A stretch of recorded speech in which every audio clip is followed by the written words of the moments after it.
Hello and welcome to this quick guide. In today's video, we'll show you how to enable two-factor authentication on the Snapchat app using an Android phone. This added layer of security helps protect your account, especially when logging in from a new device. Let's get started and keep your account safe. First, open the Snapchat app on your Android phone. Tap your profile icon in the top left corner of the screen. Next, tap the settings icon in the top right corner. Scroll down and tap on two-factor authentication. Tap Continue to proceed. Select SMS verification as your preferred method. Enter your phone number and tap Verify. Tap Send via SMS to receive a 6-digit code.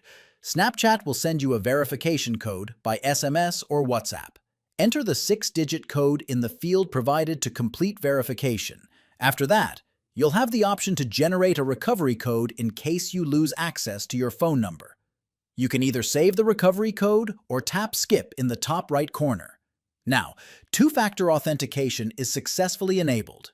That's it for today's tutorial. With two-factor authentication turned on, your Snapchat account is now more secure. If this video helped you, don't forget to like, comment, and subscribe.